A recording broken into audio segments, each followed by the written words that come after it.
अस्सलाम वालेकुम। ये कुर्बानी के सिलसिले में तीसरा पार्ट है। सूरह मायदा बात चल रही थी दस्तयाब होने की। वो कुरान सूरह हज की आयत थी जिसके मुतालिक बात हुई थी कि अल्लाह ताला ने इसमें वाज़ेह कुर्बानी का हुक्म दिया है और उसमें तमाम चौपाई मवेशी को वाज़ेह कर दिया है। अब उसी के आगे आती है ये सूरह मायदा की आयत नंबर 44, 45, 46, 47, ये चार पाँच आयतें हैं। और अल्लाह ताला ने इसमें वाज़ेह हुक्म यहूदियों को जो तौरात नाज़िल हुई थी उनको भी दिया, इंजिल वालों को भी दिया और इस कुरान मजीद वालों को भी दिया है। हत्ता कि जितनी भी किताबें पहले नाज़िल हो चुकी उन तमाम अहले किताब को ये हुक्म दिया है। क्या हुक्म दिया है? औज़ु बिल्लाहि बिस्मिल्लाहिर्रहमानिर्रहीम। वमन लम यहकुम बिमा अंज़लल्लाहु फउलाइका हुमुल काफ़िरून। और जो लोग अल्लाह के अहकाम के मुवाफ़िक जो अल्लाह ने नाजिल किए हैं हुक्म ना करें, यही लोग काफिर हैं। और आगे, और जो लोग अल्लाह के नाजिल किए हुए अहकाम के मुताबिक हुक्म ना करें तो वही ज़ालिमीन में शुमार होंगे, वही ज़ालिमीन है। और जो भी उसके मुवाफ़िक हुक्म ना करे अल्लाह ने जो नाजिल किया है तो वही फासिक है, नाफरमान है। तो कुरान की वाज़ेह आयत आने के बाद भी अगर हम कोई चेंचे पेपे करें या अपनी मनमानी पैदा करें या कुछ और उसके अंदर तावीलात निकालें तो इन कुरान के अहकामात की रोशनी में हम काफिर भी हो जाते हैं, जालिम भी हो जाते हैं, फासिक भी हो जाते हैं। अब सूरह आले इमरान देखिए आयत नंबर 105 इंशाअल्लाह।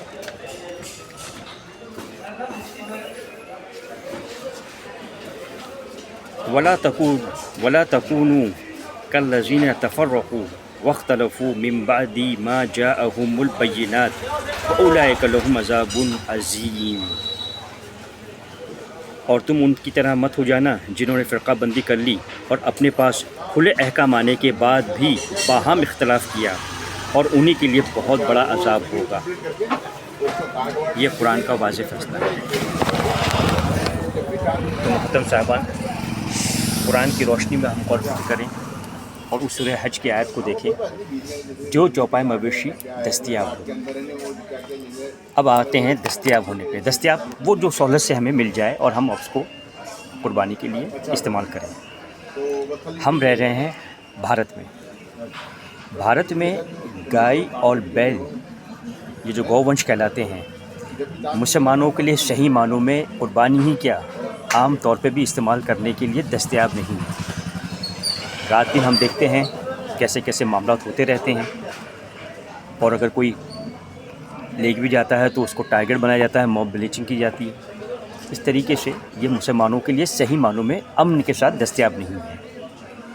तो मेरी रिक्वेस्ट है कि उन चौपाए मवेशी जो 8 जानवर में जो बताया जा रहा है जिसमें गाय और बैल आते हैं, उस पर हम बज़िद ना हो, ज़िदबाज़ी ना करें। जिनके पास दस्तयाब है वो अपनी जगह है, और जिनके लिए हम भारत में रह रहे हैं हमारे पास ये दस्तयाब नहीं है, तो हमारे लिए अल्लाह ताला ने बहुत बड़ा एहसान करके सहूलत रखी है। ये दस्तयाब ना हो तो जो दस्तयाब है उनको इस्तेमाल कर लो, फितना मत पैदा करो, किसी के जज्बात से मत करो। ये सिर्फ कुर्बानी ही नहीं, मैं कहता हूँ कि जब तक ये माहौल है और किसी की दिल शिकनी होती है उस बात को लेकर और उनका जज्बात का हम ख्याल रखें। अल्लाह ने हमारे लिए बहुत सारे जानवर रखे हैं, और बहुत से मुस्लिम ही नहीं गैर मुस्लिम भी बहुत से लोग बहुत से जानवर इस्तेमाल करते हैं खाने पीने के लिए। यहाँ तक कि गोवा में, केरला में और ये आसाम, मेघालय और उस तरफ के जो इलाके हैं वहाँ तो हिंदू भी जो है गाय का गोश्त इस्तेमाल करते हैं, वहाँ पाबंदी नहीं है। लेकिन उसके बावजूद पूरे भारत में मुसलमानों पे जो स्पेशली पाबंदी है और उनके साथ में ज़ोर ज़बरदस्ती की जाती है, तो क्यों हम इस मुद्दे को आगे बढ़ाएं, इससे बचें। और मेरी एक पर्सनल रिक्वेस्ट है, मुमकिन है कि लोग मुझे इस मुतालिक कुछ भी कह सकते हैं, लेकिन आप उस पर गौर फ़िक्र करना। इस कुरान की रोशनी में मैं कह रहा हूँ, अल्लाह ना करे कोई आदमी मुसलमान शराबी हो। शराब तो पीना वैसे हराम ही है, लेकिन उसके बावजूद भी वो बहुत नफ़रत के साथ में सूअर का गोश्त खाने से परहेज़ करता है।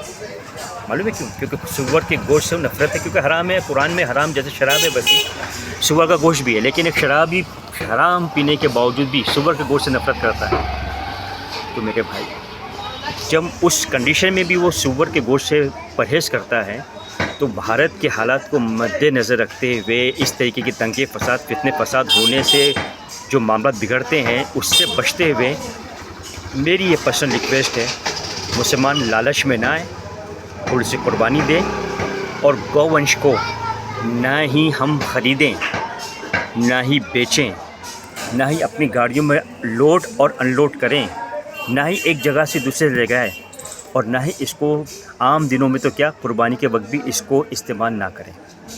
میری یہ پرسنل ریکویسٹ ہے، جو میری بات سے سہمت ہوتا ہے تو ٹھیک ہے، جو سہمت نہ ہوتا ہے تو اس کی مرضی وہ جانے، لیکن اس کا عام مسلمانوں سے کوئی تعلق نہ ہو۔ ہم اس بات کو سمجھیں، کیونکہ اللہ تعالیٰ نے صاف قرآن میں کہا اللہ فتنہ کرنے والوں کو محبوب نہیں رکھتا، تو ہم فتنے سے بچیں۔ جب اللہ تبارک تعالیٰ نے ہمارے لیے چوپائے مویشی جو دستیاب ہے اس کے لیے حکم دیا ہے، جب ہمارے بھارت کے اندر ہمیں گو ونش اگر استعمال کرنے کے لیے دستیاب نہیں ہے تو ہم اس میں کیوں الجھیں؟ ہمارے لیے جو دستیاب جانور ہیں اس کو استعمال کریں۔ بس میری بنیادی بات یہی تھی اور یہی بات آپ تک پہنچانا چاہتا تھا۔ امید ہے کہ آپ کو یہ بات سمجھ میں آ جائے گی، اور اگر سمجھ میں نہ آئے تو میرا یہ موبائل نمبر وغیرہ اس میں ہے ہی صحیح، آپ بات کر سکتے ہیں۔ اور غور و فکر کریں قرآن میں، تفکر، قرآن کا صاف حکم ہے، غور و فکر کرو، غور و فکر کرو۔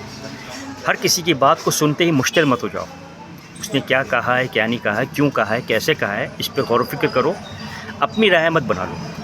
اور ایک بات اور ہے، اگر کوئی شخص میرے متعلق مجھے جانتا ہے، اگر وہ کوئی بات کر رہا ہو تو وہ اپنی طرف سے کوئی تعویل پیش نہ کرے، وہ بات کرنا چاہتا ہے مجھ سے بات کر لے، میں جواب دوں گا انشاءاللہ قرآن کی روشنی میں۔ اور اتنے واضح حکم اگر سمجھ میں نہ آئے تو پھر ہم کیا ہمارا ایمان ہے اور کیا ہمارا قرآن پہ ایمان ہے اور کیا ہم قرآن کے ماننے والے ہیں۔ اس لحاظ سے میری درخواست ہے کہ آپ اس باتوں پہ غور و فکر کریں۔ اللہ ہم سب کے لیے بہتر اصلاح کا ذریعہ بنائے اور پوری عالم انسانیت کے لیے بہتری کا راستہ بنائے۔ السلام علیکم۔